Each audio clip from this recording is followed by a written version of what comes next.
Hey YouTube, James here, back again with I Don't Have Enough Faith to Be an Atheist by Norman L. Geisler and Frank Turek. This is being recorded immediately after my prior video on chapter 4, I believe. Ugh, as you can see, I'm still a little tired out from that. And I'd like to take a moment to correct something I've been saying over the past 2 videos about confirmation bias, which is actually a lot simpler than what I've been making out to be. Confirmation bias is just, like biasing your information or results, swinging them towards something you already believe. So I wasn't wrong that there's a lot of confirmation bias in here. I was just wrong about what it was. I don't know exactly what it is I was talking about when I was saying confirmation bias, but if you do know, please tell me, because I am suddenly incredibly curious. That aside, in the video I just posted, I was quite irate, actually, with the authors. They seem to have just, I don't know if they've changed. I certainly just ran out of patience, and I think that's going to be a continuing trend, so hey. It's more interesting than I was being boring, right? Fuck it. Chapter 5. The First Life. Natural Law or Divine Awe. Yet again, we have a quote. God never performed a miracle to convince an atheist because his ordinary works provide sufficient evidence, by Ariel Roth. I'll just look up who that is really quick, just because that's what we've been doing. To the Wikipedia.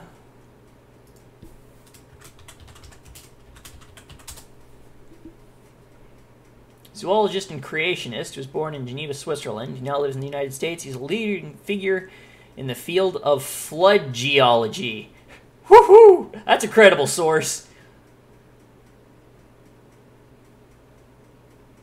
Let me double check and make sure that that's not. Yeah, that's about the biblical flood. I didn't know.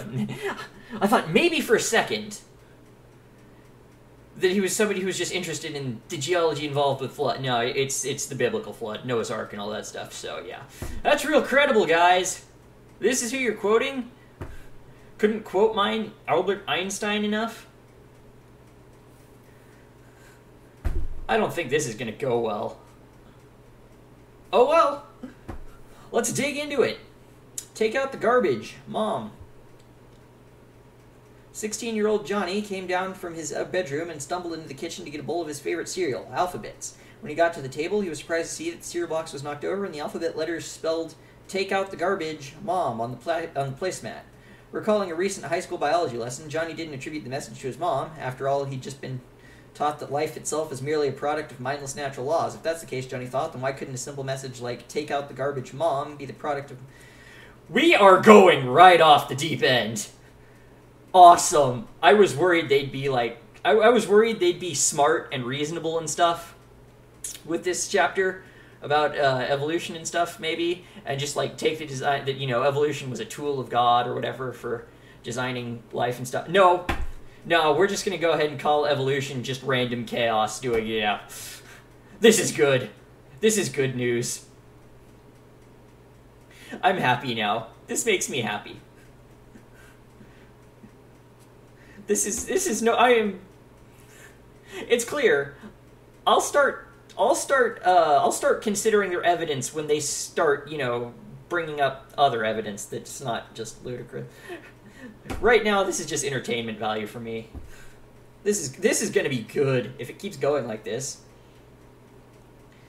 Maybe the cat knocked the box over, an earthquake shook the house. No sense jumping to conclusions. Johnny didn't want to take out the garbage anyway. He didn't have time for house chores. This was summer vacation, and he wanted to go back, and he wanted to get to the beach. Mary would be there. Since Mary was the girl Scott liked too, Johnny wanted to get to the beach early to beat Scott there. But when Johnny arrived, he saw Mary and Scott walking hand in hand along the shore. As he followed them at a distance, he looked down and saw a heart drawn in the sand with the words "Mary loves Scott" scrawled inside. For a moment, Johnny felt his heart sink, but thoughts of his biology class rescued him from deep despair. Maybe this is just another case of natural laws at work, he thought. Perhaps sand crabs are an unusual wave pattern, just happened to produce this love note naturally. No sense accepting a conclusion he didn't like. Really? That's funny. That's what every creationist ever does with evolution.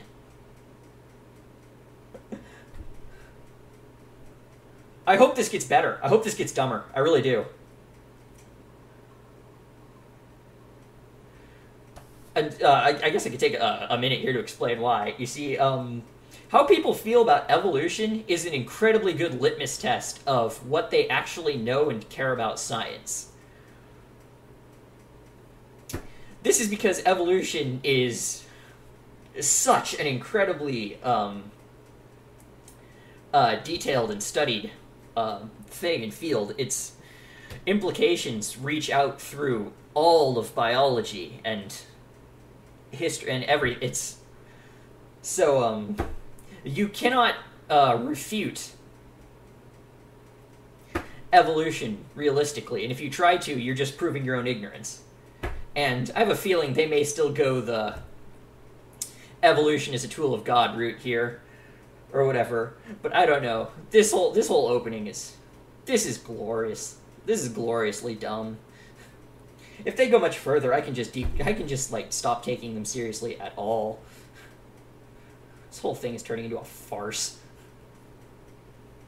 Comforted by the fact that that principles learned in his biology class could help him avoid conclusions he didn't like, Johnny decided to lie down for a few minutes to get a little sun.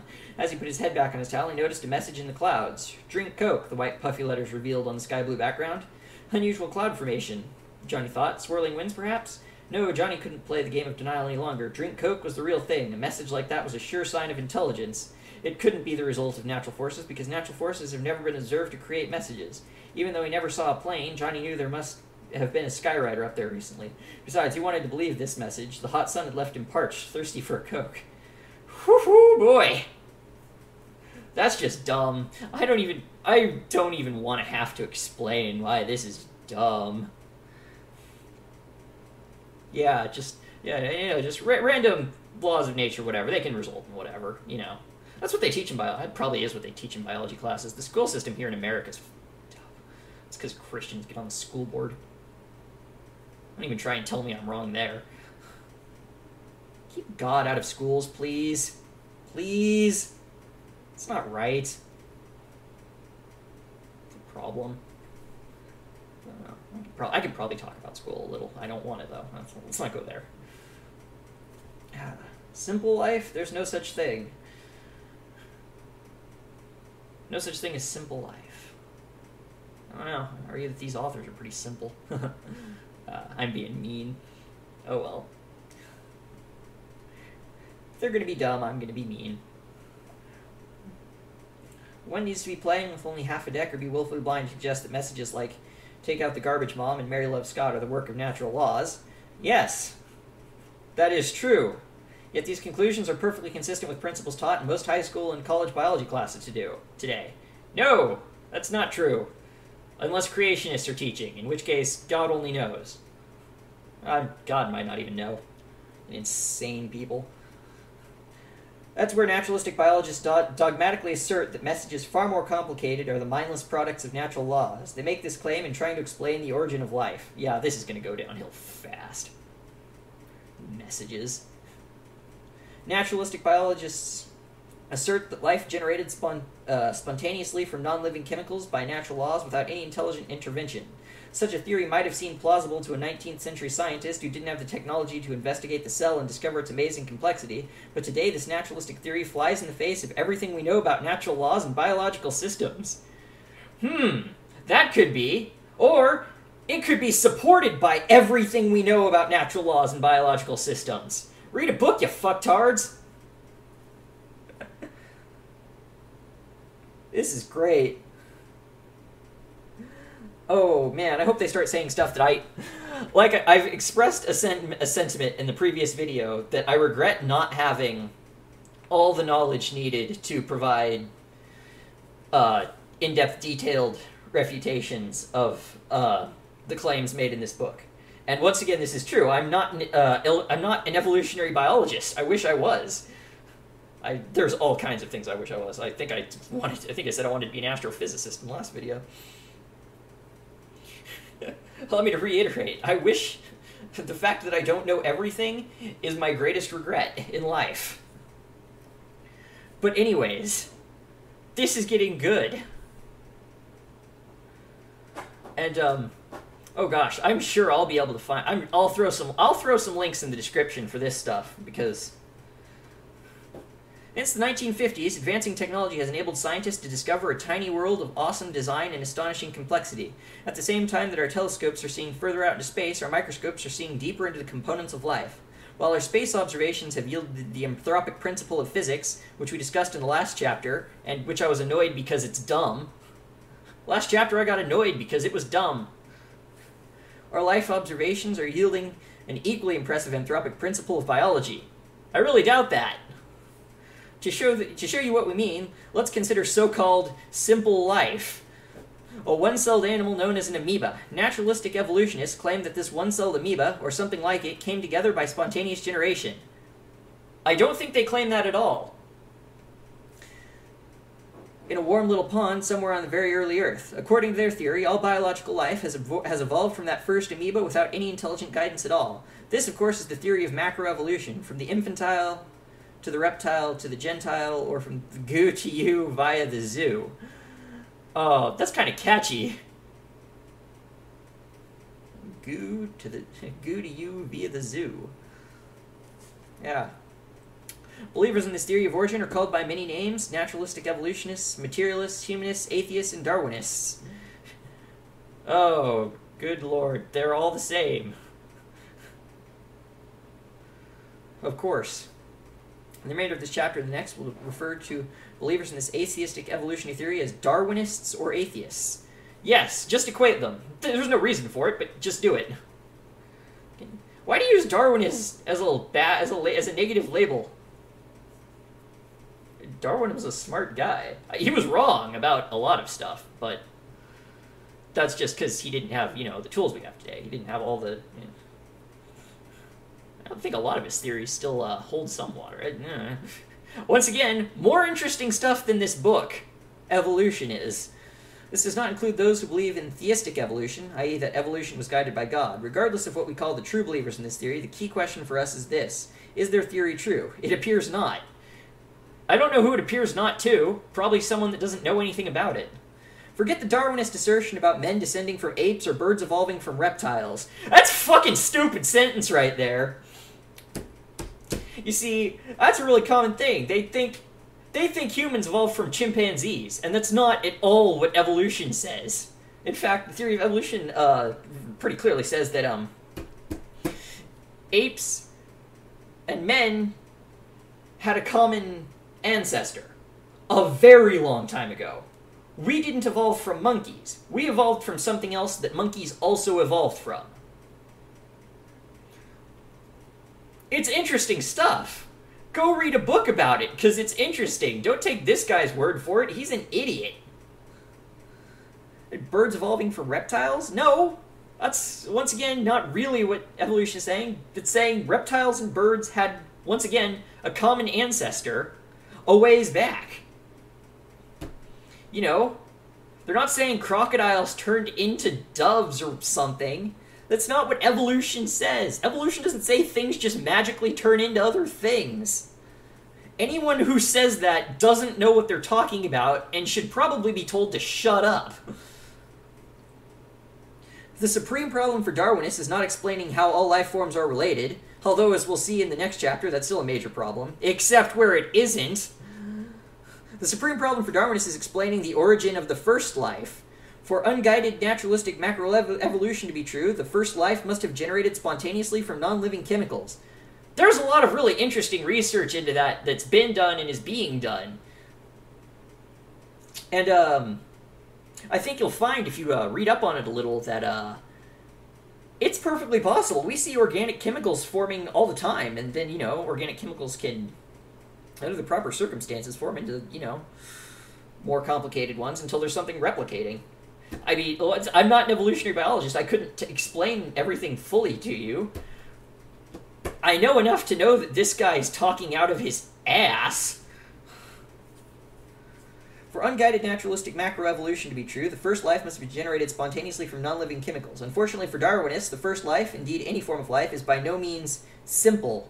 This became abundantly clear in 1953 when James Watson and Francis... Is that really... You're gonna...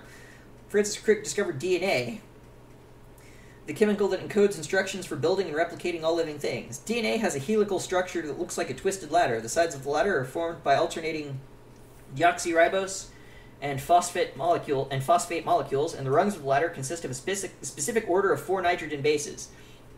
These nitrogen bases are adenine, thymine, cytosine, and guanine, which are commonly represented by the letters A, T, C, and G. These letters comprise what is known as the 4-letter genetic alphabet.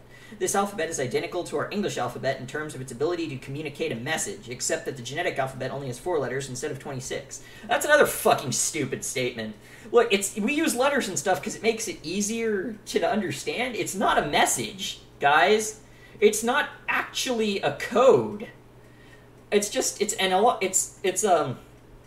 analogous to code in a few ways, and it's easier to think of as code. That's really just a simplification mechanism for talking about it. It's not a real language. It's not what you're saying it is.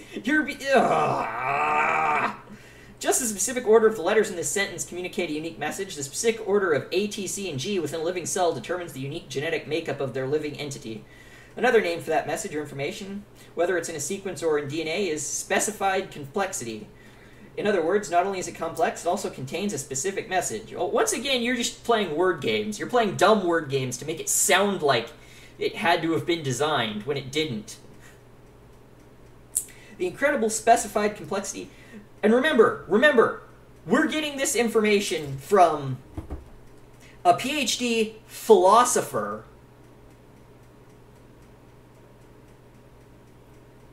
and somebody with 2 unspecified master's degrees pursuing a doctorate in apologetics at Southern Evangelical Seminary, which the first writer, the PhD in philosophy, is president of. I remind you of their credentials. Once again, I am just as qualified as these guys to talk about this stuff. I may even be more qualified because I've picked up a book. You know, like an actual science book, not the Bible. The Bible isn't a science book.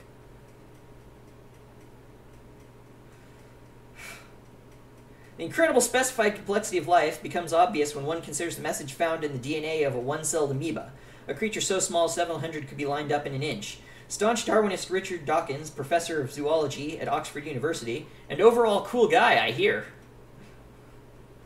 Maybe I'll read one of his books next. You know, let's get the other side. Or one of the other sides. Actually, yeah, I could read, I don't know, God Delusion. I could read the God Delusion, and then I could read, there's like a million books every Christian ever wrote in response to that book. I could make videos on YouTube for the rest of my life doing that. Darwinist Richard Dawkins, professor of zoology at Oxford University, and world-renowned evolutionary biologist, someone who would definitely be qualified to speak on this stuff, admits that the message found in just the cell nucleus of a tiny amoeba is more than all 30 volumes of the Encyclopedia Britannica combined, and the entire amoeba has as much information in its DNA as 1,000 complete sets of the Encyclopedia Britannica. In other words, if you were to spell out all of the A, T, C, and G in the unjustly called primitive amoeba, as Dawkins just describes it, letters would fill 1,000 complete sets of an encyclopedia. Now, an important thing to note here is that I'm almost certain Dawkins probably said that. Because it's true, the amoeba is incredibly complex. And you know what? Last time I checked, the amoeba's been evolving for, 4 billion years or whatever, too. Maybe the first amoeba was a lot simpler. Do you have one? Can you prove it's, Fucking amoeba.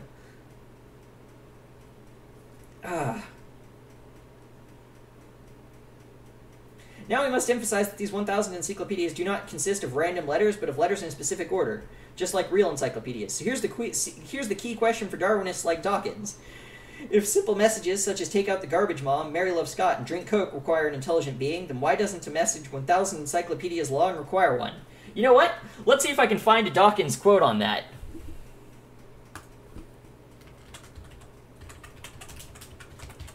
If they're going to quote him, I'm going to quote him.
Good lord. Google's dominated by a whole bunch of Christian extremists. What the hell? It looks like everybody wants to misuse that quote he made about the complexity of the amoeba or something.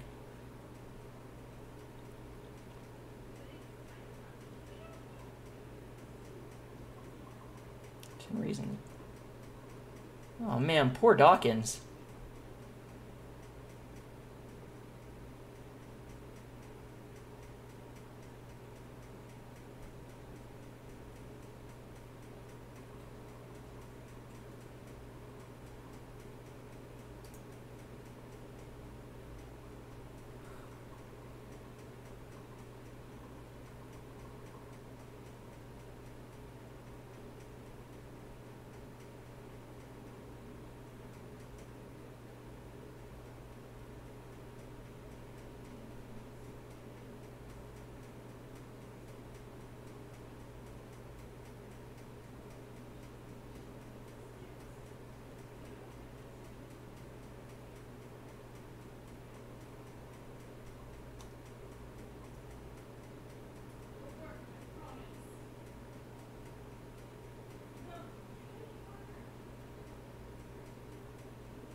Well, I'm having trouble finding something because all of this is just people like is a bunch of, you know, Darwin deniers.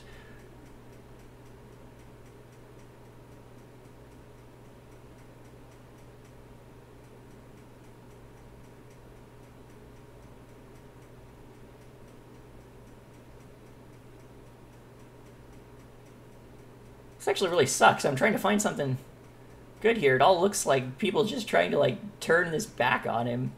It's fucking dumb. Darwinism. I don't think anybody but anti-science Christians use the word Darwinism. Okay, I'm done with this. This is just depressing. Fucking creationists and their goddamn anti-evolution shit are so... The first 5 pages of Google, I can't even find any good quotes from Dawkins because they're all fucking twisted by these goddamn assholes. Anyways...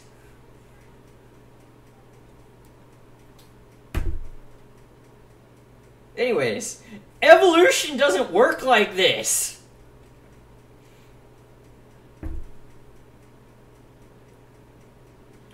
Yeah, and drink Coke require an intelligent being, then why doesn't a message 1000 encyclopedias long require one? Because it's not a fucking message, dumbass! Not like that! You fucking asshole! You stupid sack of shit. Oh my god. That's not how it worked! Once again, I wish I were a friggin' evolutionary biologist here so I could tell you exactly how it worked. I'm gonna go see if I can find some good links after this video is done. But, come on! If you know anything about science, this is just dumb. Darwinists can't answer that question by showing how natural laws could do the job. Instead, they define the rules of science so narrowly that intelligence is ruled out in advance, leaving natural laws as the only game in town. Before we describe how and why Darwinists do this, let's take a look at the scientific principles that ought to be used in discovering how first life began. Yeah. I'm gonna bet right now that they, you know, have rules for science that totally lead to a predetermined conclusion right here. Because, fuck these hypocritical assholes. These guys have proven from page 1 that they don't know what the fuck they're talking about. And once again, I stress, we're getting an evolution lesson from a philosopher and somebody with, you know, unnamed master's degrees that I assume are from, probably like pastoral schools or seminary or something, and who's looking for a doctorate in apologetics from a seminary school, presidented by the other author.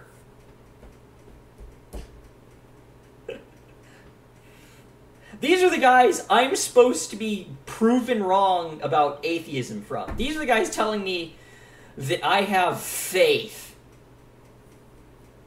in atheism. Oh my gosh.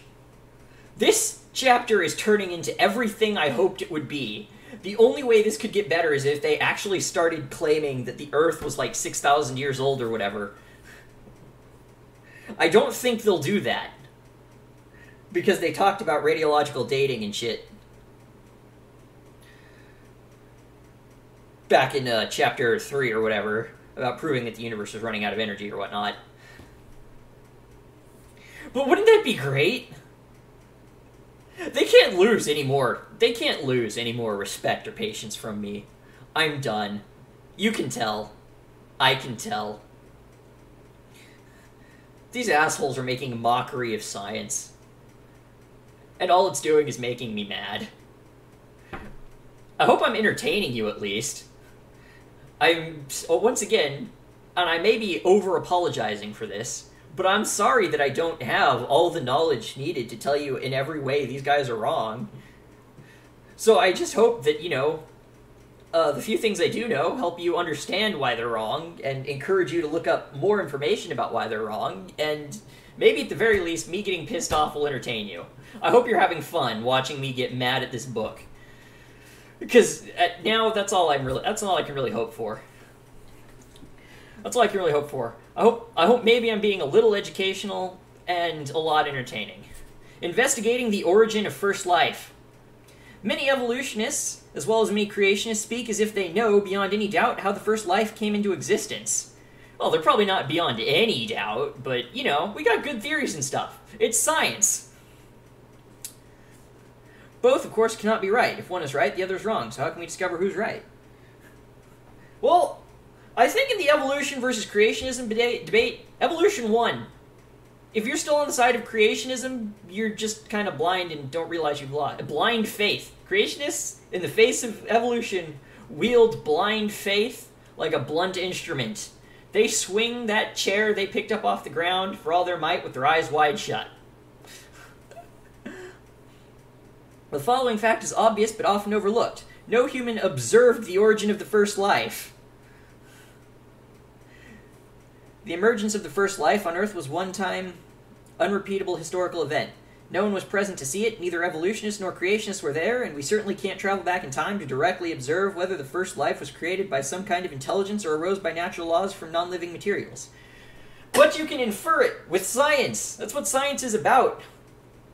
Figuring out things that can't be directly observed or couldn't be directly observed in history.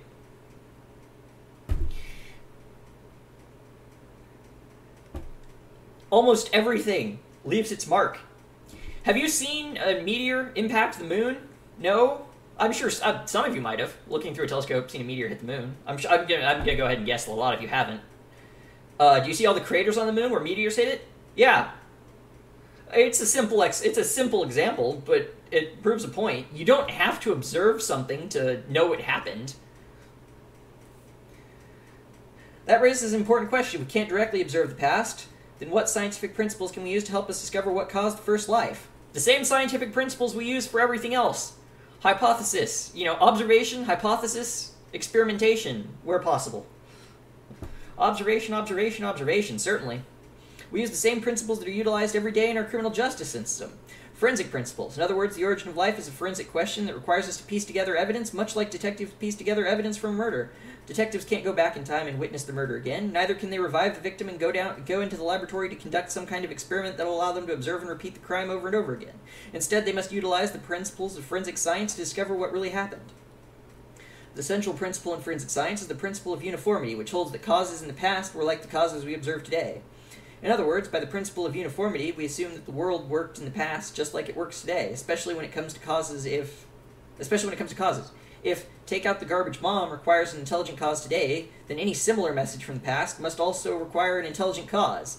There might be something to that. If I looked at the genetic code and it spelled out drink more Ovaltine, then, you know, you'd have your argument might be valid.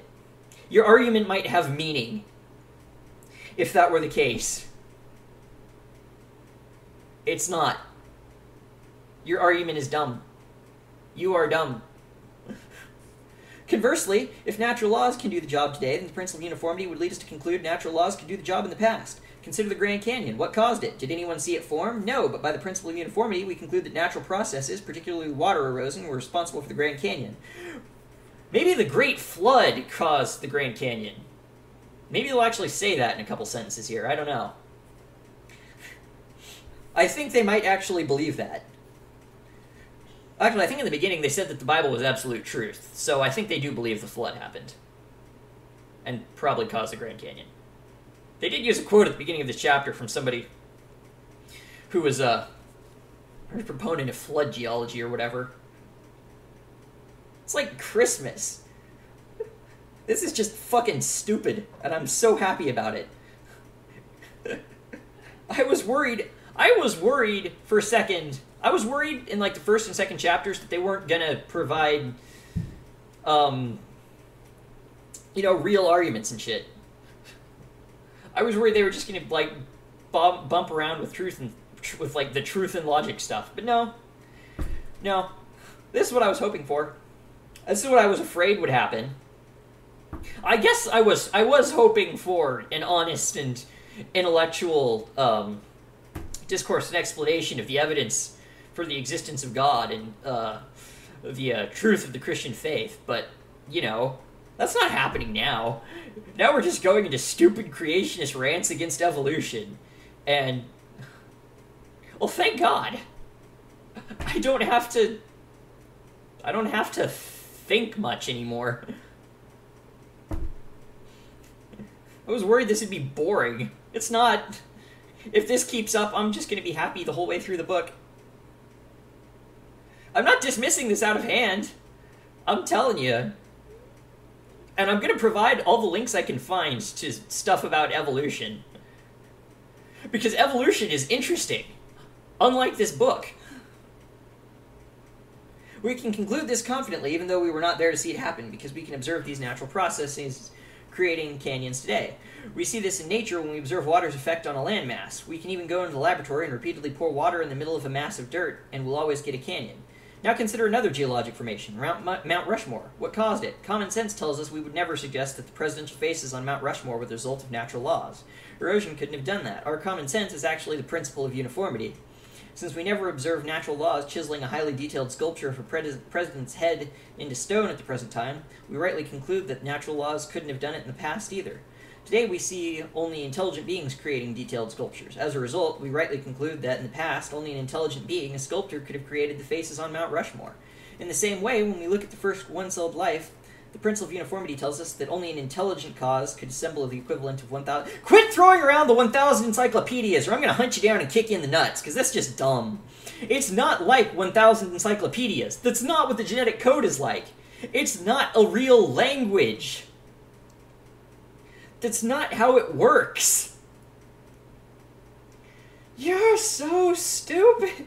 Natural laws never have been observed to create a simple message like drink Coke, much less a message 1,000 encyclopedias long. Shut up about the 1,000 encyclopedias. You show me where in the damn genetic code it says drink more Ovaltine. Come on. Your argument is dumb. You are dumb. You lose.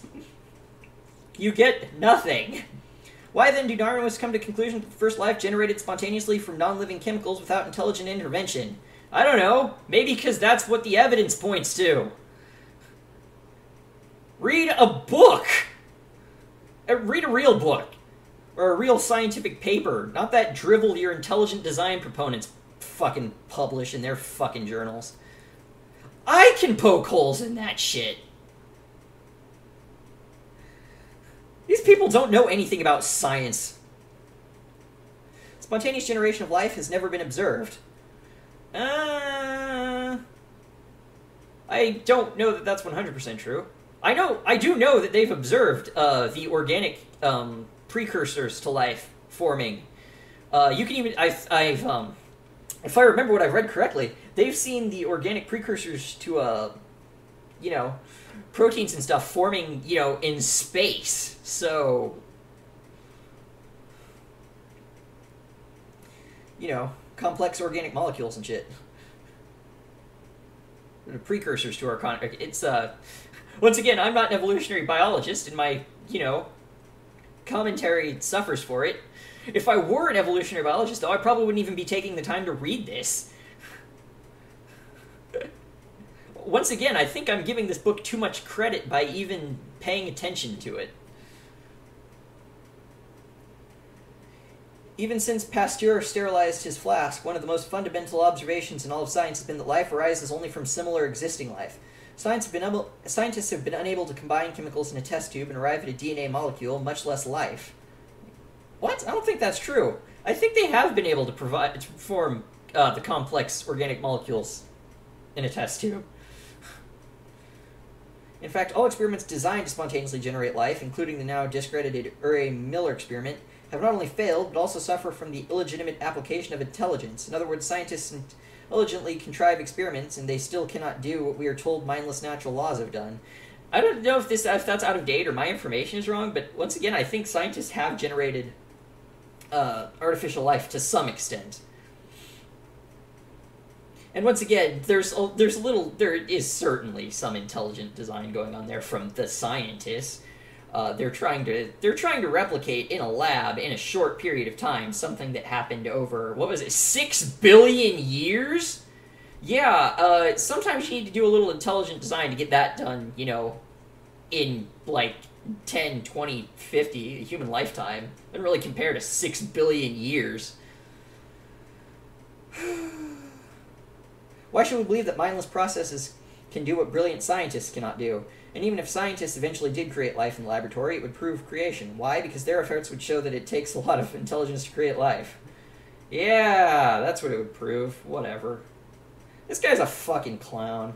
Do Darwinists insist on spontaneous generation because they just don't see the evidence for design? No, they insist on spontaneous generation because that's what the evidence says happened!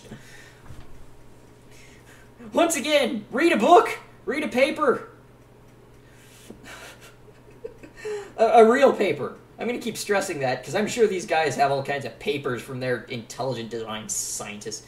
Fucking misquoting real scientists. In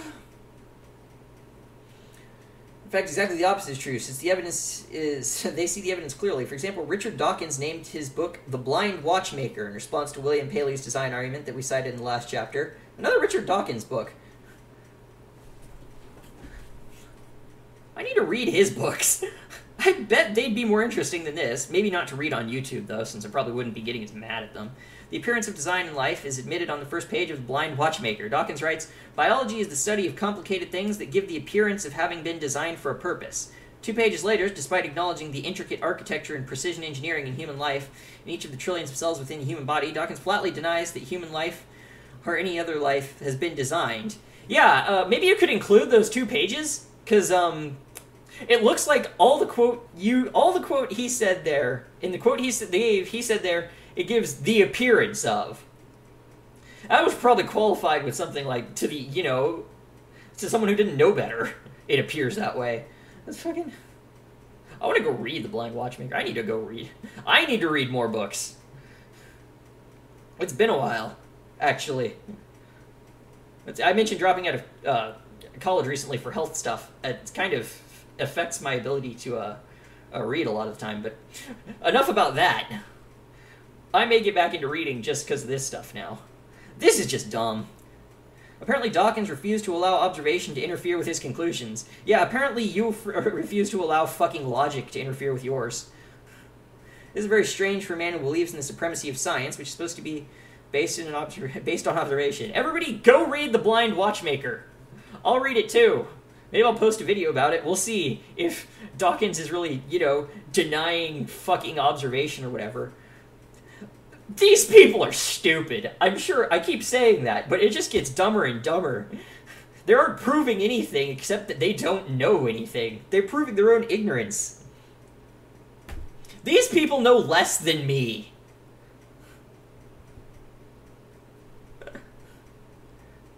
Once again, I claim to be a smart guy. I'm not a knowledgeable guy. I'm a smart guy. I want to be a knowledgeable guy.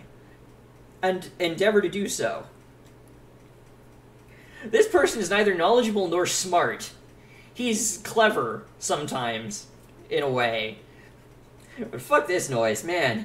Francis Crick, co-discoverer of DNA and another ardent Darwinist. Once again, the Darwinist label. Nobody uses the Darwinist label but anti-scientist fundamentalist Christians. It's a label they use as an insult, like it's insulting or something.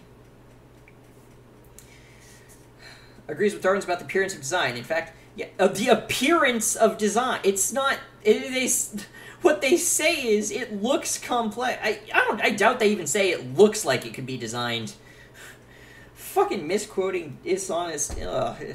Biologists must constantly keep in mind what they see is not designed, but rather evolved. Crick's little memo to biologists led Philip Johnson, author and leader of the intelligent design movement, to observe, Darwinian biologists must keep repeating the reminder to themselves, because otherwise they might become conscious of the reality that is staring them in the fact.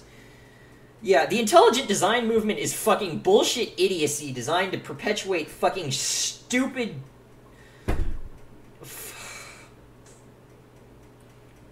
donkey fucking assholes back in the dark ages trying to get that shit into the goddamn classrooms, and it's working here in America. United Kingdom, save us. The British.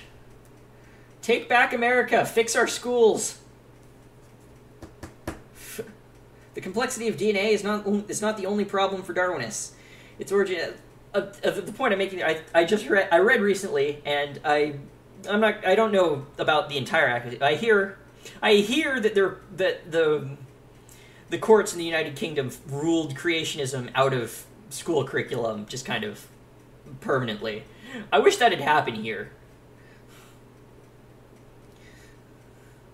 The complexity of DNA is not the only it's not a problem for Darwinists. Darwinists know more about the complexity of DNA than you do, Mr. 1000 Encyclopedias. I hit you in the head with 1,000 encyclopedias. A difficult chicken-egg dilemma exists because DNA relies on proteins for production, but proteins rely on DNA for their production. So which came first, proteins or DNA? One must already be in existence for the other to be made. That sounds fucking stupid! And once again, I wish I had the biology background to explain why that's dumb. It's clearly dumb. Like I mentioned, though, scientists have observed protein precursors forming naturally. And I think it's kind of obvious that the proteins came first. The DNA writes the code for creating specific proteins that do, very specific things, but maybe not so specific things. Once again, I'm not a biologist, and it's bothering me that I can't. It's bothering me that I can't tell you all just how dumb this is. I'm not even sure I know just how dumb this is, thanks to my lack of full knowledge on the subject. But goddamn. So why do Crick, Dawkins, and others in their camp ignore the plain implications of the evidence staring them in the face? I don't know. Why do you ignore the plain evidence staring you in the face? Because their preconceived ideology, naturalism, prevents them from even considering an intelligent cause. As we see, this is bad science and it leads to wrong conclusions. Oh my god, you fucking intelligent design movement is the poster child for bad science. Everything they touch turns to stupid. They're like the King Midas of bullshit. Everything they touch turns to retardation. You do not get to mention bad science and the intelligent design movement on the same page, in the same book. You lose! This book loses. This book has lost. This book has lost me. This book has lost you too, I hope. I have a bad feeling this video is only going to be, interesting to people who already think like me.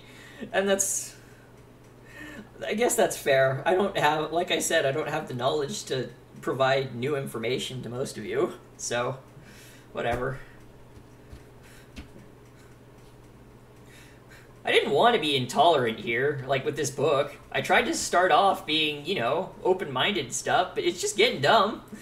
These people are just proving what fucking morons they are.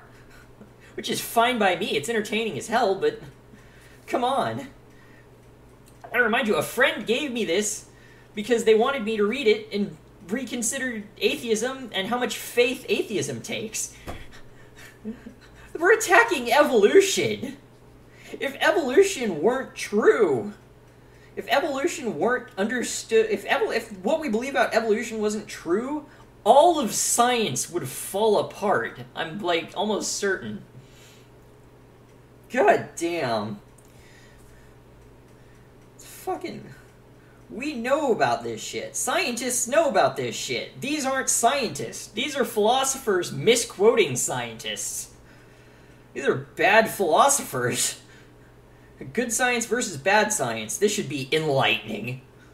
It is commonly believed that the so-called creation-evolution debate, now often called the intelligent design versus naturalism debate, entails a war between religion and science, the Bible and science, or faith and reason. This perception is perpetuated by the media, who consistently depict debate... It is perpetuated by the media. They perpetuate the myth that there's a debate. The misconception here is that the creationists have a leg to stand on. The media keeps representing them as equal to the evolution, supporters and real scientists. I can't believe you're complaining about the media. The media's, like, half the reason you even have support. They make it sound like you have any kind of validity. Whew. Who consistently depict the debate in terms of the 1960 movie Inherit the Wind, which fictionalized the 1925 Scopes monkey trial. You know that depiction? It basically goes like this. Here come those crazy religious fundamentalists again, and they want to impose their dogmatic religion and ignore objective science. Yep, that's a pretty good depiction. That's an accurate depiction. I don't care if you get mad at me for calling the religious fundies fucking nuts who want to suppress science and teach God in schools and degenerate us back into the dark ages of the Spanish Inquisition. Because as far as I'm concerned, it's fucking true. Maybe not the Spanish Inquisition thing. The Spanish Inquisition, that's a little harsh. I don't doubt, though, that if you destroy science, we'll get back there eventually. I'm sure lots of Christians think that, the atheists want to perform some kind of inquisition on them. Let's kill all the Christians. I don't want to kill Christians. They're people. I don't want to hurt people.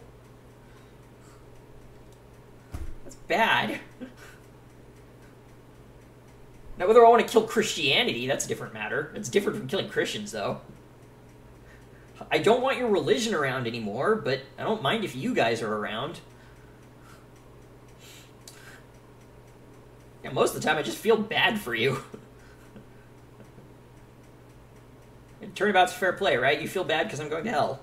Well, the nice ones. I'm sure the mean ones think I deserve to burn in hell. Who knows?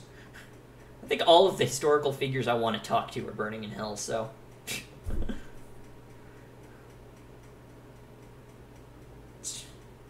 That's just a stereotypical thing.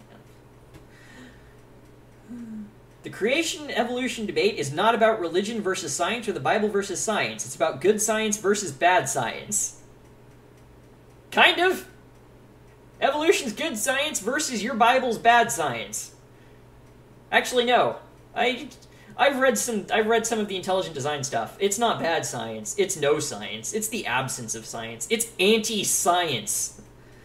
These religious nuts are anti-science. Don't ever let them tell you otherwise. And I know, not all Christians are like this.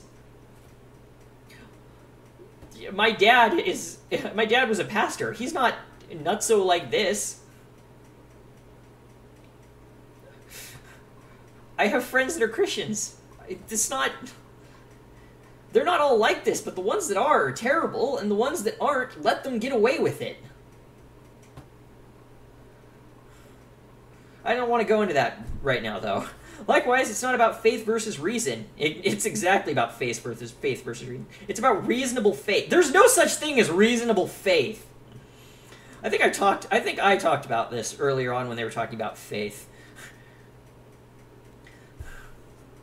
Versus unreasonable faith. It may surprise you to see just who is practicing the bad science and who has the unreasonable faith. It fucking won't! I know! This book has been getting consistently stupider. I don't know if it can get stupider from here. If it really can go downhill, this is going to turn awesome. we mentioned before, science is a search for causes. Logically, there are only two types of causes, intelligent and non-intelligent, i.e. natural. Fuck it, I don't care if that's true or not, because this whole thing is bullshit. The Grand Canyon had a natural cause, and Mount Rushmore had an intelligent one. Unfortunately, on the question of first life, Darwinists like Dawkins and Crick rule out intelligent causes before they even look at the evidence. In other words, their conclusions are preloaded into their assumptions. Spontaneous generation by natural laws must be the cause of life because they consider no other options. Your option is stupid! They're not ignoring it because they don't want to know the truth. They're ignoring it because you're wrong. And you keep bringing it up. Intelligent design, it gets disproven every time you drag out a new argument. Scientists are sick of it. That's why they ignore it. Hell, a lot of them don't ignore it. They every time you roll out an argument, somebody disproves it. Loads of people disprove it. When it doesn't just disprove itself. This is dumb. I could just repeat that for the rest of the video instead of reading the book. This is dumb. This is dumb. This is dumb. Spontaneous generation is what critics of evolution call a just so story. Evolutionists provide no evidence to support spontaneous generation, except for all the evidence in the world that they do. Once again, I'd link to every paper on it in the face of the earth if I knew about it. And I wish I were a biologist that could tell you all about how fucking wrong this is. But you don't really need to be a biologist to know how wrong some of this is. You just need to stop and think about it. God damn. Pick up a fucking book. Go read a real book on evolution. If you want to know more about it. I'll link to stuff. I'm gonna go read some real books on evolution after this, probably. God help me. This is just dumb. This is supported by the empirical observation of forensic science principles. It's just so because life exists, and since intelligent causes are ruled out in advance, there are no other possible explanation. Are you gonna even talk about intelligent causes being ruled out in advance? Because you haven't yet. You're just asserting. Saying something doesn't make it so. The problem for Darwinists is immense. No, it isn't. The problem for you guys is immense. You won't shut up. That's our problem. The problem with Darwinist problem is you guys. Biochemist Klaus Does admits that more than 30 years of research into the origin of life has led to a better perception of the immensity of the problem of the origin of life on Earth rather than to its solution. At present, all discussions of principal theories and experiments in the field either end in stalemate or in a confession of ignorance. Francis Crick laments, every time I write a paper on the origin of life, I swear I'll never write another one because there's too much speculation running after too few facts. The evidence is so strong for intelligence and it gets... Where's the evidence for intelligence, you fucktarded fuckface? I'm sorry about the profanity. I've already said fuck like a million times. I don't care. It's rude and it's a little inappropriate, I'm sure, but, you know, not really. Oh my gosh.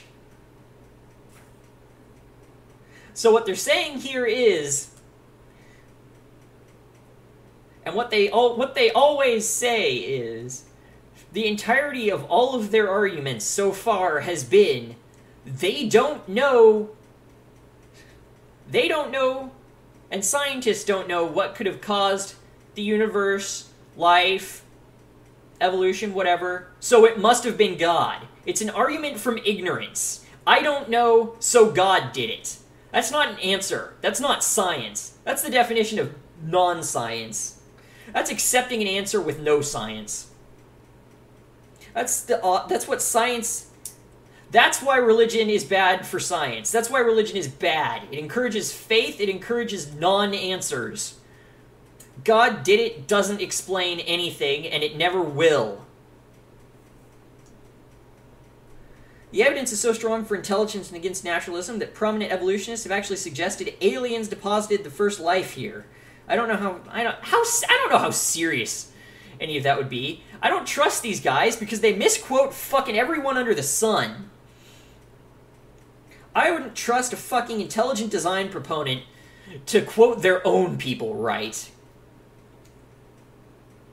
The evidence is actually said Fred Hoyle, the same evolutionist who proposed the steady state theory we discussed in Chapter 3, invented this far-out theory called panspermia for seeds everywhere after calculating that the probability of life rising by spontaneous generation was effectively zero. Of course, panspermia doesn't solve the problem, it simply puts it off another step. Who made the intelligent aliens? Who made your intelligent god, you fucking retards?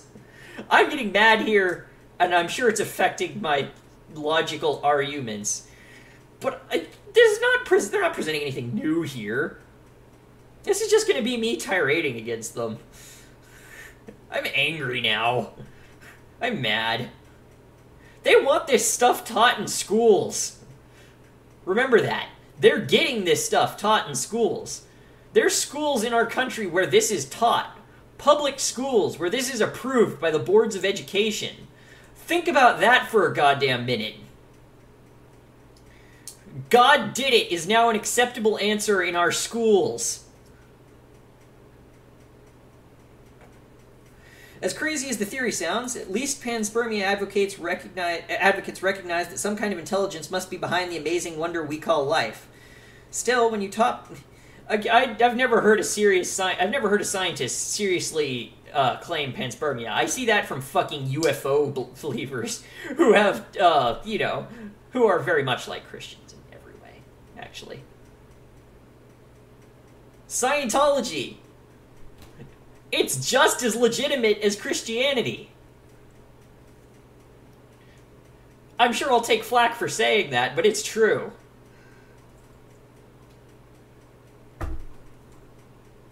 Jesus and Thetans are equal. Still, when top evolutionists have to resort to aliens, and I doubt they do, explain the origin of life, you know the simplest life must be incredibly complex. No? No, you don't. That doesn't... What? That doesn't follow. You abandoned logic. You weren't even pretending anymore. You were pretending you had logic with your little if this, then that, so this things, your little 1, 2, 3s. You don't have, I haven't seen a 1, 2, 3 in this chapter. Another panspermia advocate, oh my gosh. Chandra Wickrama Singh admits that the Darwinists are acting on blind faith when it comes to... And panspermia advocate. We're no longer talking about an evolutionist here, or they might have mentioned it. We're just talking about a panspermia advocate. And I may be unfairly judging this person, I guess based solely on their name and what they've said about them here, but this sounds like a UFO nut. Admits the Darwinists are acting on blind faith when it comes to spontaneous generation. He observes, the emergence of life from a primordial soup on Earth is merely an article of faith that scientists are finding difficult to shed. There is no experimental evidence to support this at the present time. Indeed, all attempts to create life from non-life starting from Pasteur have been unsuccessful. Once again, this person was not given any real credentials, just listed as a panspermia advocate. Microbiologist Michael Denton, though, himself an atheist, adds, the complexity of the simplest known type of cell is so great that it is impossible to accept that such an object could have been thrown together suddenly by some kind of freakish, vastly improbable event. Such an occurrence would be indistinguishable from a miracle.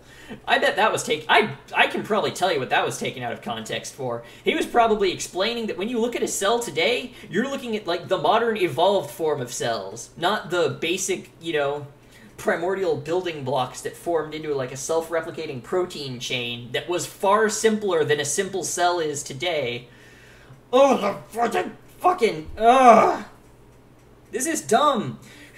And, once again, I'm going to remind you, we're taking evolutionary biology lessons from a philosopher and someone whose doctorate they're going for in a seminary school is Christian apologetics. These people are less scientists than I am. These people are less qualified than me to judge this shit. And I by no means hold myself up as any paragon of scientific knowledge and intellect. Remember, the only thing I've said for myself is that I'm a smart guy. That is the only claim I make to anything. Not knowledge, not anything. I'm a smart guy, and that's all I'll say.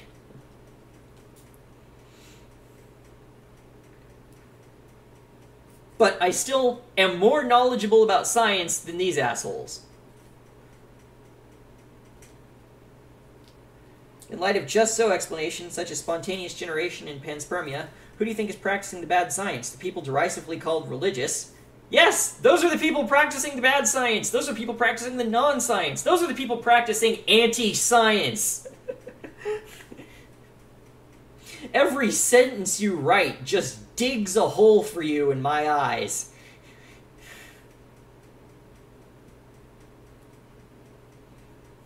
This book might be convincing to somebody educated by, you know, our school system that is starting to allow this shit in the schools. It's not convincing me. I've read a book or two.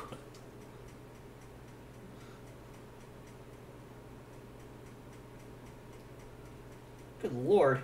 Ugh. Or the enlightened ones, the atheist Darwinists who are really just as religious as the religious. They aren't! Quit labeling people without proving your label has merit. The physicist and information scientist Hubert Yockey realizes it's the Darwinists. He writes, "The belief that life on Earth arose spontaneously from non-living matter is a simple matter of faith and strict reductionism and is based entirely on ideology." Who's Hubert Yockey? Let's play the look this person up game. It'll give me a fucking break from this book. I'm sick of this bullshit. You know what's bullshit? This.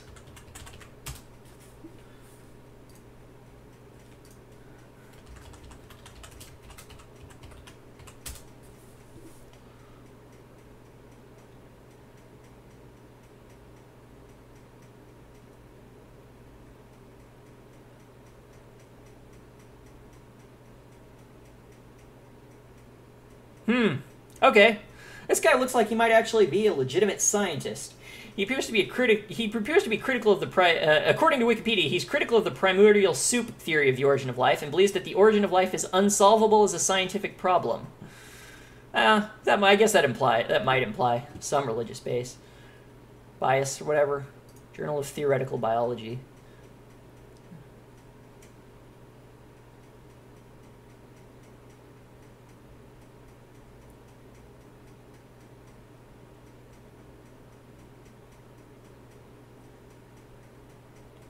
Okay, I don't know much about this. I don't have enough information to make any judgments, so yeah.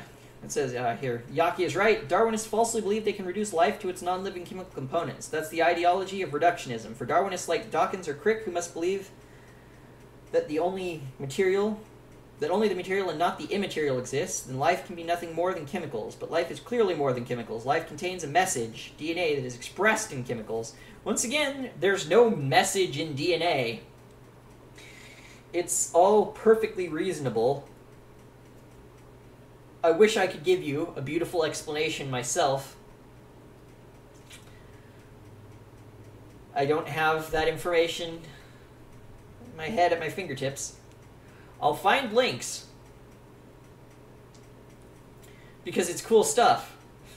I'm gonna go looking for links just so that I have stuff to read. I'll share them with you guys. A message points to something beyond chemicals. The message in life, just like the one on this page, points to intelligence beyond its chemical elements. We realize that life is certainly more than chemicals with a message, but the key point here is it's certainly not less. Shut the fuck up about your message. I don't even care. You're an idiot. All of this is dumb. I feel stupider for reading this. In some ways. I feel smarter for reading in others. I remember earlier saying that this is for Christians that want to feel smugly superior. I suddenly want to recommend this book for atheists who want to feel smugly superior. At the very least, evolutionary biologists... Oh, no, actually, this won't make biologists feel superior. This will just make biologists feel bad. They'll be like, oh my gosh, is this really what people think? This will just hurt them. I think I'm glad I'm not a biologist now. So by blind allegiance to this naturalistic, reductionist ideology, which is against all observation and reason, Darwinists dogmatically assert that life arose spontaneously from its non-living chemical components. Ironically, this is exactly what Darwinists have long accused creationists of doing, allowing their ideology to overrule observation and reason. In truth, it's Darwinists who are allowing their faith to overrule observation and reason. Creationists and intelligent design proponents are simply making a rational inference inference from the evidence. They are following the evidence exactly where it leads, back to an intelligent cause. Yaki is not the only one pointing out that Darwinists have a philosophical bias against intelligent causes, and I do want to, like, it's not as dramatic as, you know, the philosopher and the fucking seminary student here, but I did want to point out that Yaki was a physicist and information theorist, and I'm sure information theory has a place in genetic sequences, studying genetic sequences and evolution, but this is this physicist talking about biology. And I don't know, maybe he's got a point. I haven't read his stuff, obviously, and don't have the background to judge. I'm just observing that they aren't quoting many biologists here. They're quoting proponents of panspermia, and when they do quote biologists, they're quoting the very people they accuse of being, you know, blind and dogmatic. So, whatever.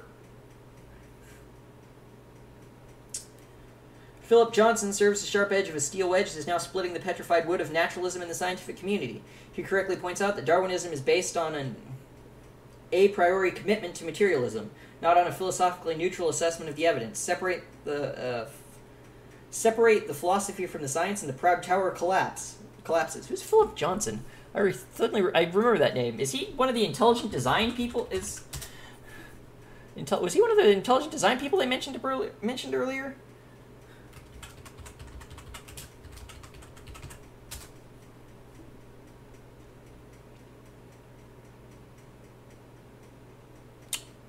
I think they're talking about Philip E. Johnson here, professor of law and one of the founders of the intelligent design movement. Oh my gosh, this guy's a law professor. They are quoting a law professor on biology. The philosopher and the seminary student are quoting a law professor on biology. Well, that explains about the a priori thing. Oh god. Legal speak doesn't make you right. It's not just the critics of evolution who see this bias. Prominent Darwinists admit it as well. In fact, Dawkins himself has acknowledged the bias in responding to an email question from Philip Johnson. Oh my gosh. Yeah, imagine being... Okay, hold on. Our philosophical commitment to materialism and reductionism is true, but I would prefer to characterize it as a philosophical commitment to a real explanation as opposed to a complete lack of an explanation, which is what you espouse. Yeah. Dawkins may think he has a real explanation, but as we have seen, his explanation is against all of the absurd... No, Dawkins has a real explanation. You're fucking idiots. This is them taking the quote from Dawkins telling them that they're fucking morons and that he's, you know, philosophically adherent to things that are true. And spinning it around. But I don't know, what do you expect from people who quote lawyers? If Richard Dawkins leaks out a half-hearted admission of bias... Yeah, I don't know that was an admission of... You know, bias isn't always a bad thing. You know? You're biased against hiring a fucking child molester as your goddamn Sunday school teacher, I'm sure. Actually, that was a terrible, terrible example, and I'm very sorry. I didn't think about that one. You're I don't know. You're biased against hiring a homicidal maniac to teach a high school class. I hope. I hope you're biased against that. Gosh, he could have all the teaching credentials in the world. If he killed people, you probably don't want him teaching your kids. That's an example of a good bias.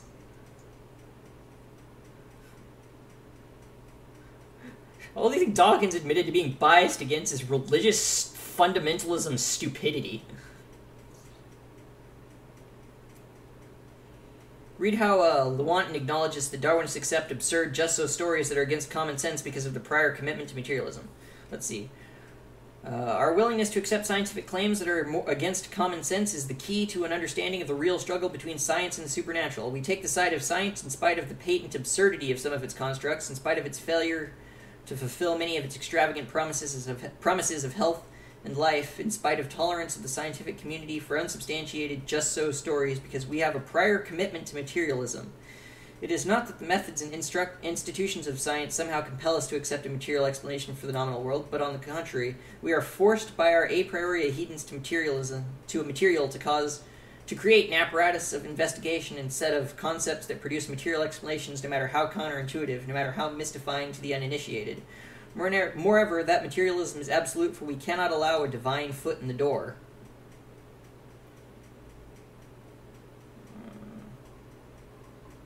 Richard Lewontin.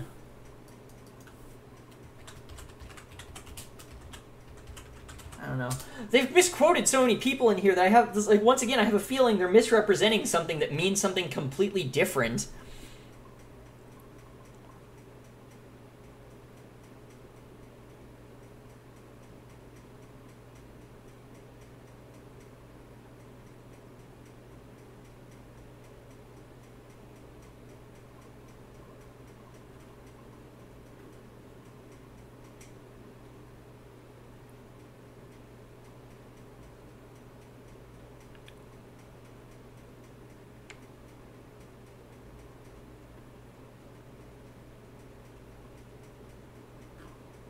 Yeah, I don't know. I have a feeling they just misrepresented him here. They've done it before. These people aren't honest. They'll take any quote that sounds remotely like it agrees with them and twist it to their own fucking fuck. I don't know, man. I don't know, guys. Now the real truth comes out. It's not that the evidence supports Darwinism. In fact, according to Lewontin and our own common sense, Darwinist explanations are counterintuitive. Yeah... Just because something's counterintuitive doesn't mean... Fuck. It means fuck all. The real truth is that Darwinists have defined science in such a way that the only possible answer is Darwinism. Any other definition would, God forbid, allow God to get his foot in the door. In the next chapter, we'll investigate the possible motivations for keeping God out. For now, the bottom line is this. The event required to get the atheistic theory of macroevolution off the ground, the spontaneous generation of first life, is believed because of the false philosophical assumptions disguised as science, not because there are legitimate scientific observations that support spontaneous generation. False science is bad science, and it's the Darwinists who are practicing it. Their belief in spontaneous generation results from their blind faith in naturalism. It takes tremendous faith to believe the first one-celled creature came together by natural laws, because that's like believing 1,000 encyclopedias resulted from explosion in a printing shop. Once again, the 1,000 encyclopedias comparison, which is just beyond stupid and completely... It just proves you don't know what you're talking about. This entire chapter has been a monument to the fucking ignorance of these authors. Atheists can't even explain the origin of the printing shop, much less the 1,000 encyclopedias. Therefore, we don't have enough faith to be atheists. And yeah, they've got that in italics. I think they've said that every chapter. Ram this book sideways up their asses, the fucking numbskulls.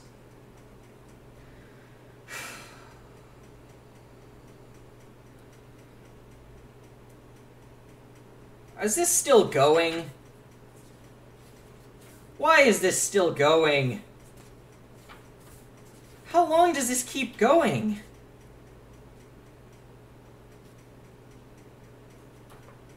Oh, I was hoping this was wrapping up. Give time and chance a chance. Not so fast, say the Darwinists. You've overlooked time and chance as plausible explanations for how life spontaneously generated. Give time more time. Darwinists dismissed the conclusion that intelligence was necessary for first life by suggesting that more time would allow natural laws to do their work. Give it several billion years and eventually we'll get life. Is this plausible? Let's go back to Mount Rushmore for a minute. Darwinists assert that science is built on observation and repetition. Okay, suppose we observe and repeat an experiment where we allow natural laws to work on rock for the next 10 years. Will we ever get the faces on Mount Rushmore? Never. You say maybe natural laws would do it if given them billions of years. No, they wouldn't. Why? Because nature disorders. It doesn't organize things. The fact that nature brings things towards disorder is another aspect. Ew! Oh, it's a 2-for-1 deal! They don't know anything about evolution, and now they're misunderstanding the second law of thermodynamics to fucking support that misconception. Oh my gosh! This is every fucking idiotic thing about Christian apologetics all in one book. I think I predicted that at the beginning, but this is just fucking dumb. I'm not sure I can finish this chapter. I don't know if I can finish this book. I'm gonna keep going. I may just quit here. I may just call it a wash. There's no way there's anything... There's no way there's anything of merit left in this book after this. I'm sorry. I'm sorry I subjected all of you to this. I'm gonna do my damnedest to finish this chapter, but I may not continue with this series. I may do another Let Us Read. Of something else, maybe, if I find something else worth, reading. But, fuck me, is this getting dumb. Oh well. I'm gonna provide, like I said, when I'm done with this video, I'm gonna stick the links in the description. All this stuff. I bet, what is it? I'm gonna go look this up really quick. There's a good site, I think, for this stuff. I believe,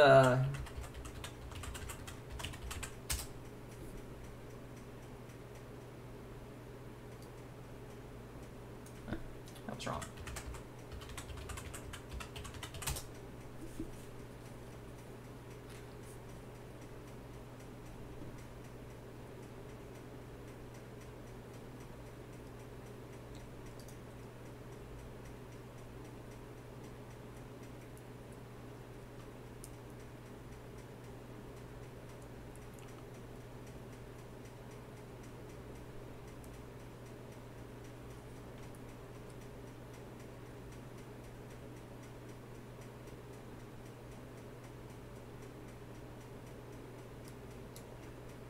Yeah. I'm gonna see if I can find some specific stuff on this site to link to, but, talkorigins.org.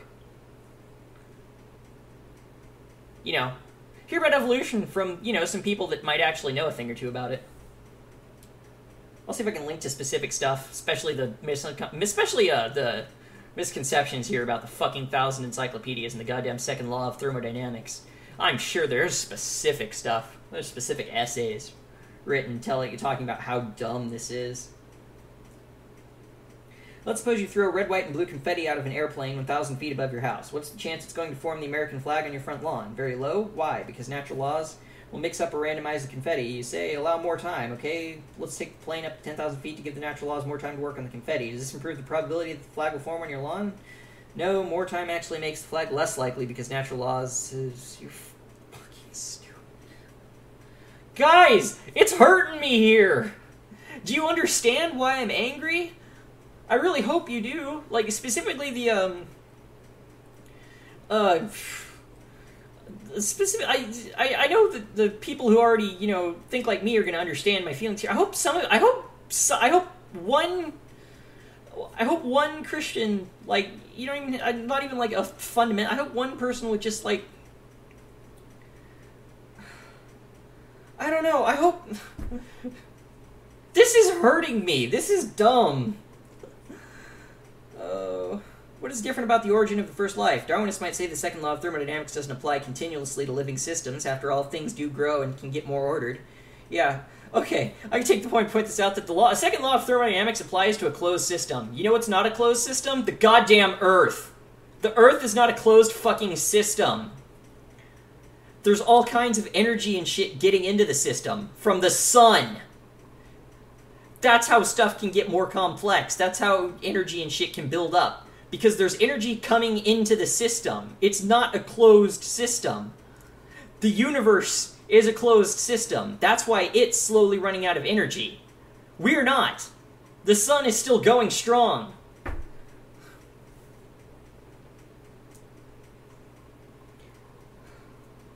After all, living things do grow and can get more ordered. Yes, they grow and get more ordered, but they still lose energy in the process of growth. The food that goes into a living system is not processed at 100% efficiency, so the second law applies to living systems as well. That's a terrible fucking example, and you're an idiot for even comparing it.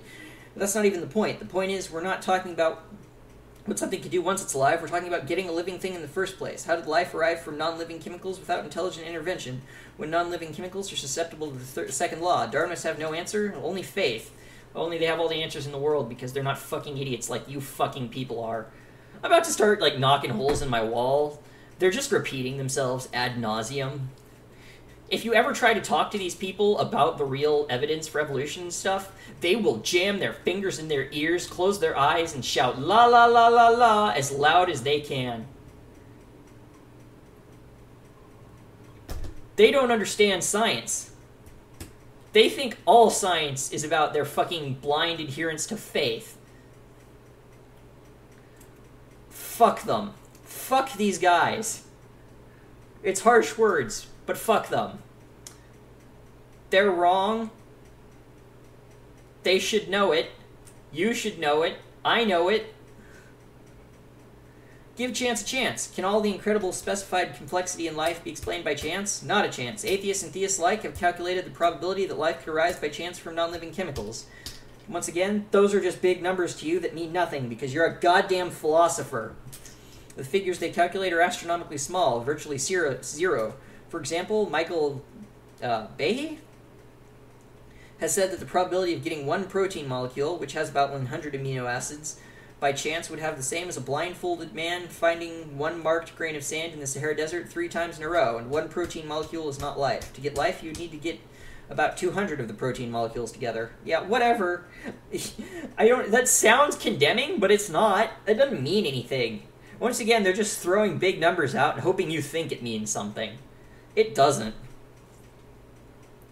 The probability is virtually zero, but we believe the probability is actually zero. Why? Because chance is not a cause. Chance is a word that we use to describe mathematical possibilities. It has no power of its own. Chance is nothing. It's what rocks dream about. If someone flips a fair coin, what's the chance it will come up heads? 50%, we say, yes, but what causes it to come up heads? Is it chance? No, the primary cause is an intelligent being who decided to flip the coin and apply so much force into it. So this is just fucking stupid. This doesn't mean anything. This doesn't apply to anything. Fucking coin flips have nothing to do with evolution. Go bury yourself in a hole so I don't have to listen to this shit no more.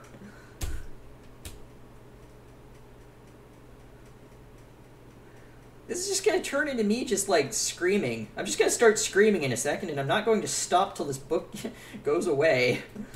Secondary causes, such as the physical force, wind, and gravity, also impact the result of the flip. If we knew all these variables, we could calculate how the flip would turn out beforehand. But since we don't know those variables, we use the word chance to cover our ignorance. We shouldn't allow atheists to cover their ignorance with the word chance. We shouldn't allow these fucking intelligent design proponents to cover their ignorance with God. At least chance is mathematical expressions. God is nothing. God is what rocks dream about. Rocks dream of God. These people are about as smart as rocks, too. Fuck this. I'm mad, can you tell? If they don't know a natural mechanism by which the first life could have come into existence, then they should admit they don't know rather than suggesting a powerless word that really isn't a cause at all. Chance is just another example of bad science practiced by Darwinists. When they don't know, they say they don't know! That's what science is about! It's fucking theists that won't admit ignorance. Theists demand answers all the time. They have to have an answer, otherwise God. If they don't know, so God. Science is a slave to philosophy. Unfortunately, Darwinists have been successful in convincing the public that only bad science is that which disagrees with Darwinism, and that really isn't science at all, they say. It's just religion masquerading as science. Whatever. In fact, the exact opposite is true. It's Darwinists who are practicing the bad science because their science is built on false philosophy. In effect, it's their secular religion of naturalism that leads them to ignore the empirically detectable scientific evidence for design. There's only so many ways. Oh, there's only one way I need to say these guys are idiots. I can keep on saying it. These guys are dumb. Just end every sentence with, that's dumb. What lesson can we learn from the bad science of the Darwinists? To answer that, let's look at more of the debate we cited in Chapter 3 between William Lane Craig, a Christian, and Darwinist Peter Atkins. Recall that the debate was over the existence of God. At one point, Atkins argued that God wasn't necessary because science could explain everything. There is no need for God, declared Atkins. Everything in the world can be understood without needing to evoke a God. You have to accept that's one possible view to take about the world. Sure, that's possible, Craig admitted, but, interrupting, do you deny that science can account for everything, challenged Atkins? Yes, I do deny that science can account for everything. So, said Craig, so what can't it account for? Demanded Atkins. A veteran of many debates, Craig was ready with a multifaceted answer. Okay, I'm going to tell you right now what a multifaceted answer means to these guys. It means they're going to throw out so much bullshit you can't sort through it. A multifaceted answer is a smokescreen of horse pucky. Fuck these assholes. I think there are a good number of things that cannot be scientifically proven, but we are all rational to accept, he said. Craig then cited 5 examples of rational beliefs that cannot be proven by science. Oh boy, how much you want to bet? These are stupid. Fucking...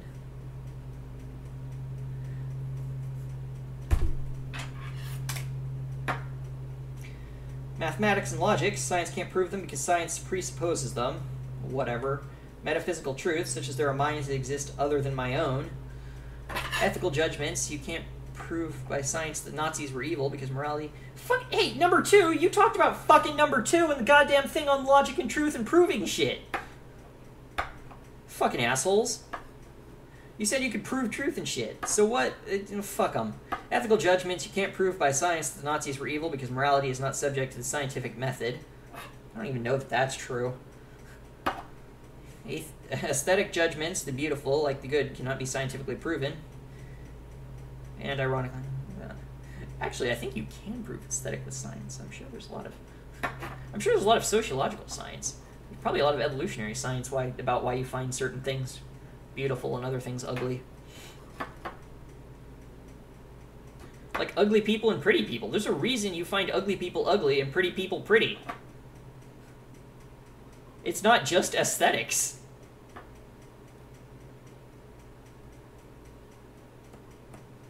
And then, and ironically, science itself. The belief that scientific method discovers truth can't be proven by scientific method itself. They're talking more... They're just... They're giving arguments that don't mean anything. And they're giving arguments that kind of contradict their earlier thing about talking about proving stuff.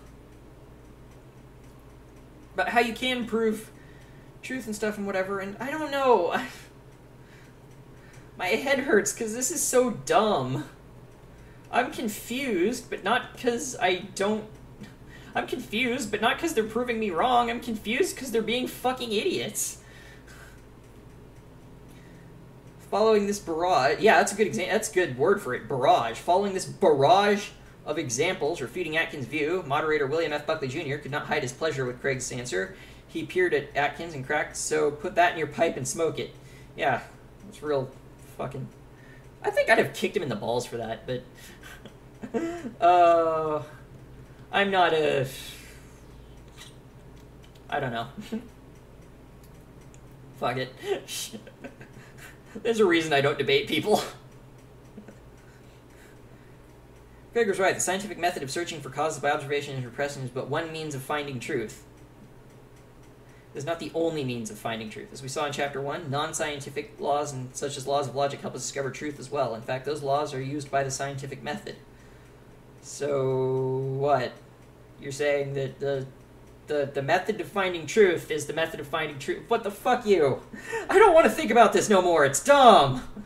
Moreover, Atkins' claim that science can account for everything is not false only because of the 5 counterexamples Craig noted. It's also false because it's self-defeating. In effect, Atkins was saying more about the self-defeating arguments shit. I'm sick of this. Science is only the objective source of truth. If we test the statement by the Roadrunner tactic, we see that it's self-defeating and therefore false. The statement "science is the only source of objective truth" claims philosophical in nature. Statement is philosophical in nature. It can't be proven by science, so it defeats itself.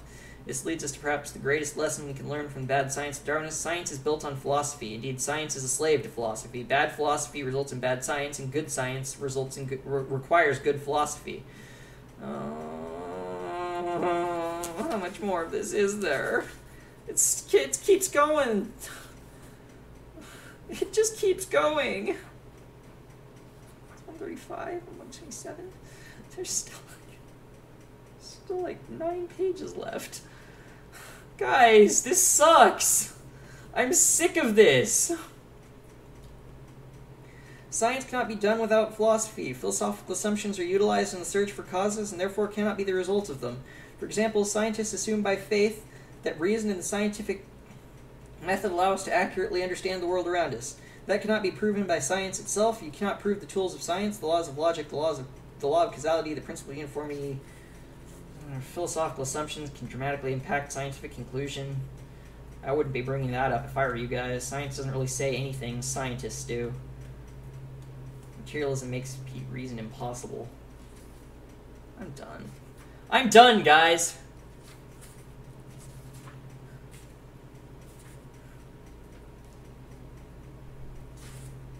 I'm done. I can't take any more of this. I'm not going to go through 8 more pages of this. It's insufferable bullshit. So you know what? I don't have enough faith to be an atheist. More like, I don't have enough patience for your goddamn book.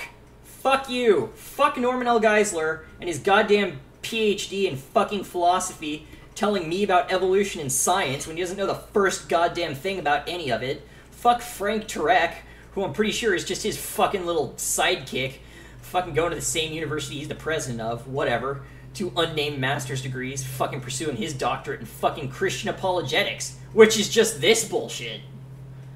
So fuck that. Fuck the foreword by David Limbaugh, or whatever his fucking name is. Fuck every comment in the fucking front of it. You fucking blew it. You don't know the first thing about evolution and science.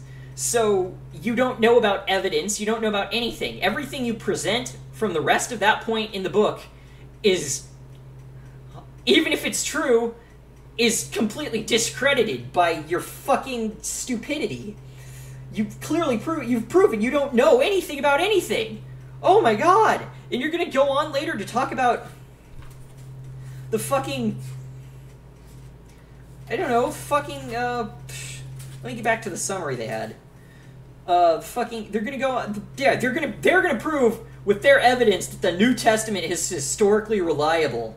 That miracles can be, you don't know anything about proof, you don't know anything about evidence, you don't know anything about science, you've proven it when you don't know about anything, when you don't know anything about evolution and the goddamn second law of thermodynamics.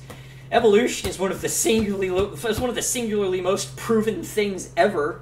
Fucking goddamn fuck. I'm swearing a lot because I'm mad. My head hurts. This book has just given me the worst headache ever. I can't take it anymore. I'm not gonna read the rest of this book. That's it. This is the end of Let Us Read. I don't have enough faith to be an atheist. I couldn't take it. I didn't have the patience to put up with their bullshit. They're wrong. They don't know anything about faith. They don't know anything about atheism. They don't know anything about anything.